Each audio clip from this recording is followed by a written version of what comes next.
Have you ever looked back and wondered, why didn't I see it sooner?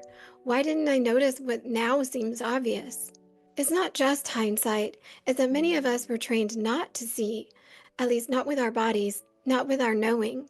We were taught to see through the lens of tradition, performance, and proof, not through energy or intuition. There's a version of me that walked into situations completely blind, but I didn't know it at the time.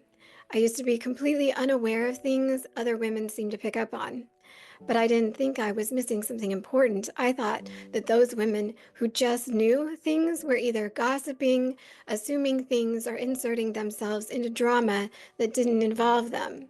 I didn't envy their awareness. I was proud to stay out of the mess. I was the calm one, the rational one.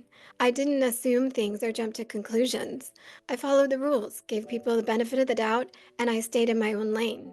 What I didn't realize was that my lane was actually a trance. We can call it the obedience trance, a kind of internalized programming that trains us to listen to external authority over our own knowing. We weren't taught to seek attunement, we were taught to seek excellence. For me, the message came from multiple directions.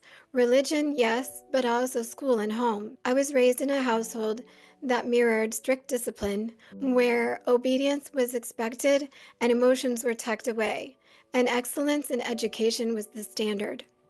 The result was the same. I was praised for performance, not presence.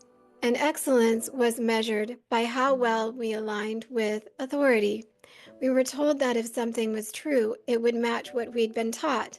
That if we questioned it, we should test it out, and if we didn't get the right answer, we must have tried wrong and should try again until our experience matched the doctrine. We were taught to use external proof to evaluate character: clean-cut appearance, modest clothing, good reputation, strong work ethic, scriptural alignment, good grades. We were told not to judge by appearance, but then taught to do exactly that.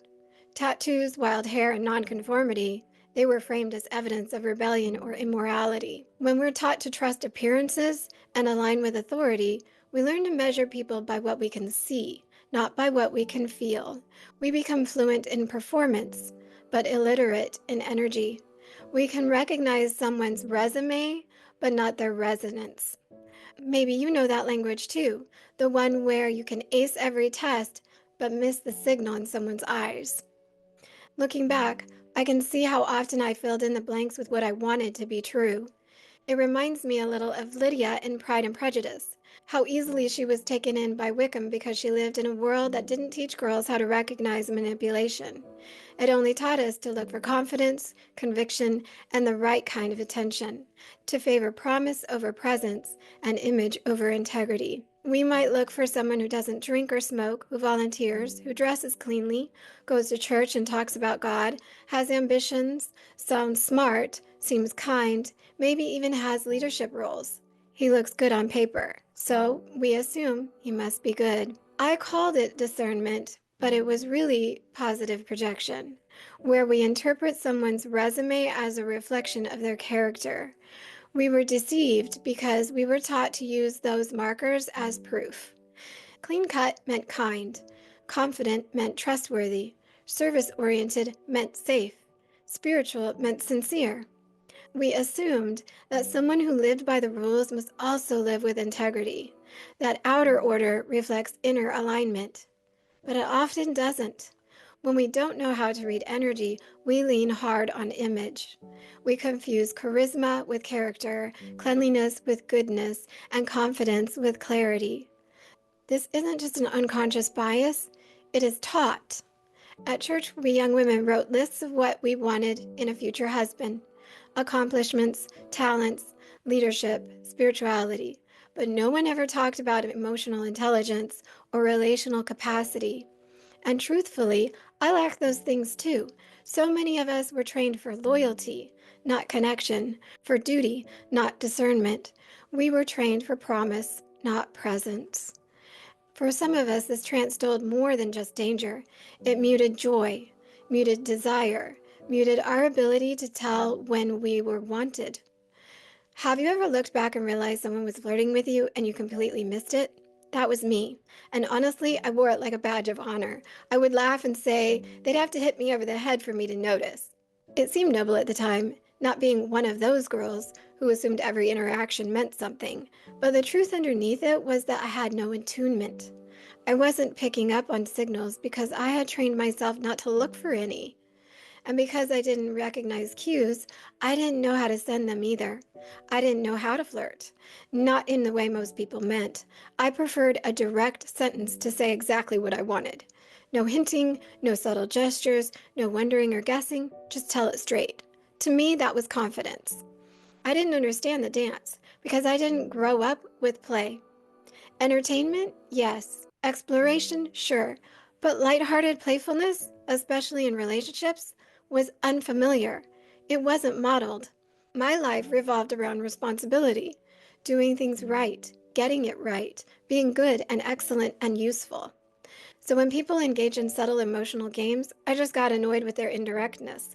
I didn't get strange feelings, I just got frustrated thinking they were dumb. I didn't notice if someone's energy didn't match their words because I wasn't attuned to energy at all.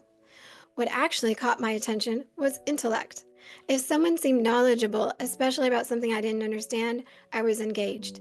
If they were articulate, confident, and well versed in their subject, I was intrigued.